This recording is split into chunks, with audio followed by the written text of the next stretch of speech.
Today, I'm going to teach you how to make your own quality gourmet fish food.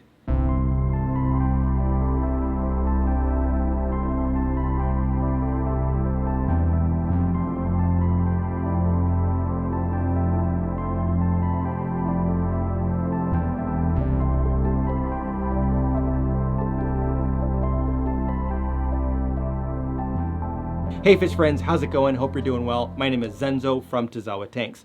Now if you're new to my channel, I make a lot of videos around the aquarium hobby, tips and tricks on how to be a better fish keeper, how to keep certain fish, and some of it's just entertainment. And I get a lot of questions about my African cichlids, both my peacocks, my Mbuna, etc. And I get a lot of questions about feeding them. Now I've made many videos talking about my favorite fish foods. For those of you that don't know, I am sponsored by Extreme Aquatic Foods, so I get lots of quality foods from them. But there are times when I want to give my fish a little bit of something extra, a little bit something different, and I have a kind of a homemade recipe that is right here in my hand. It's a little cube of deliciousness. Maybe not to you and I, but although some of it is actually edible to humans. And I'm going to show you how to make this fish food that you can feed to your fish. Now, this fish food that I made is specifically for my Malawi cichlids, my Mbuna, my African cichlids here behind me in this tank, and then there's another aquarium behind the camera over here. Now, you can take this recipe and alter it to meet the needs of the fish that you keep, so you can basically use any type of ingredient for this fish food and this fish food formula, mix, whatever, application form, and be able to give your fish a very well-balanced diet. Before I get into how to make the fish food, I do want to thank today's sponsor, Into the AM. Now, as you can see, I am wearing an Into the AM t-shirt. This is one of their graphic designs. You can see it's really cool lion design here. These are very well fit shirts, very high quality material. Into the AM is a company of creators and designers and artists that got together and put their amazing artwork down onto canvas in the form of apparel for all of you to wear. So down below in the description, you can get a link to their website. It'll actually give you a discount, and that way you'll be able to shop for your own Into the AM products. Now, the reason why I made this fish food in particular for my Mbuna, my Malawi Mbuna, is because they require some more vegetation in their diet. Now, I do feed them spirulina flakes from time to time. I feed them cichlid pellets, and I'll also give them some produce. I'll give them spinach or kale, zucchini, things like that. But this format is a great way of getting your favorite fish food in there, your favorite pellet food, your favorite flake food, for those nutrients that they have in there, as well as getting a lot of vegetation and vegetables into their diet. Now, you might be familiar with a company called Repashy. Repashy makes some, basically it's a gel food with different variants that they have depending on the type of fish that you're trying to feed. And Repashy is very good food, but it's not the most economical fish food. There's a kind of a premium price to it. You kind of get what you pay for. It's very high quality, but it comes at a high price. What I'm offering is something that's a fraction of the cost and does a very similar job as far as the application. Now, what you're going to need is you're going to need a gelatin, like Jello, a flavorless Jello. So you can buy different types of gelatin. I happen to have just one that my daughter actually got for making like some bubble tea drinks. It's like a vegan gelatin, and so that I just used for making the fish food.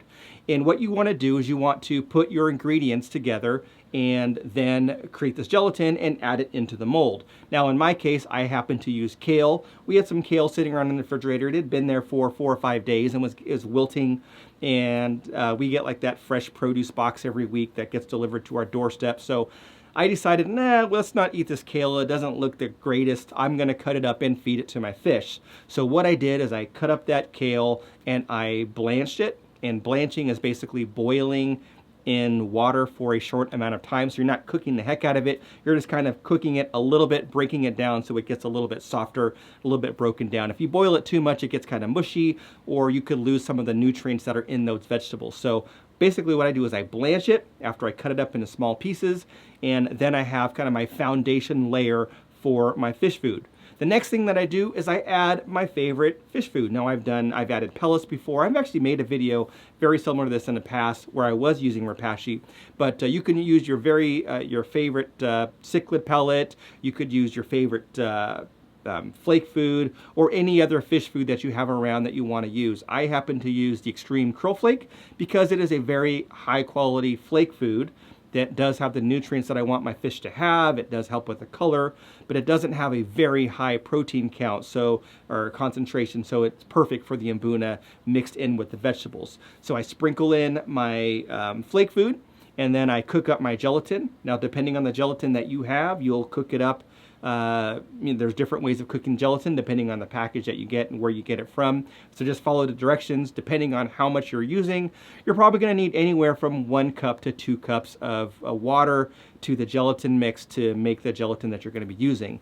And then from there, you just pour your gelatin right into that fish food.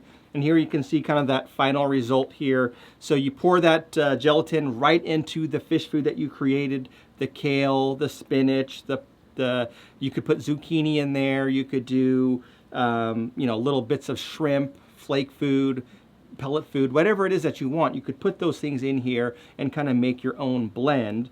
And once it's done, you just cool it. So you just let it sit on the counter for probably a half an hour, and it cools down and it solidifies.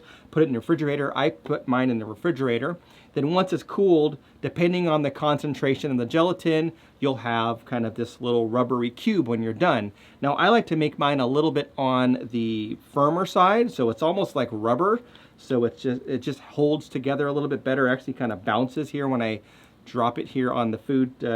When I drop the food on top of the food here, it's bouncing. So it's kind of like a rubber consistency, like a rubber ball, but you could put less gelatin in there to make it a little bit softer.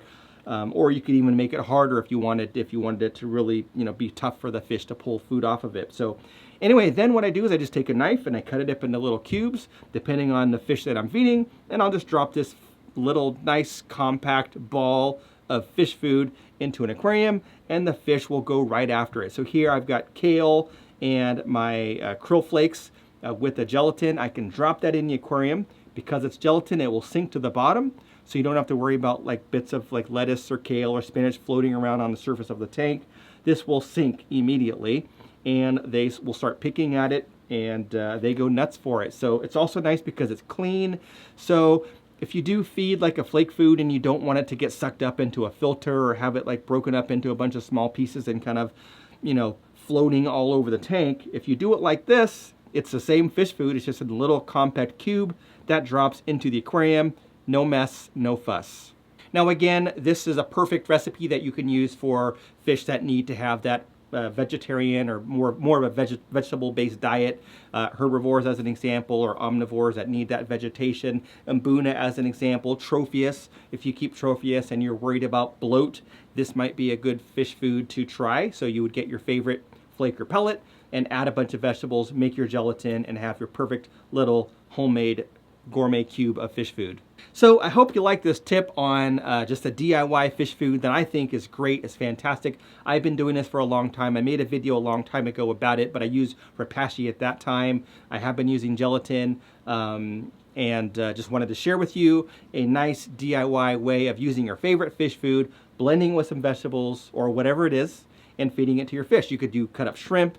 You could do, you could take a piece of tilapia from the refrigerator, your leftovers from dinner, rinse it off, cut it up in little pieces, and do the same thing. So if you like this video, don't forget to hit that like button down below. If you haven't done so, please subscribe to my channel. Comment down below what your thoughts are on my DIY food. And also comment down below if you have your own DIY recipe, because maybe there's something really cool out there that you guys are doing that I haven't done before that I could try. And also don't forget to check out Into the AM down in the description. That's all I had for now. Thanks for watching. Catch you on the next one.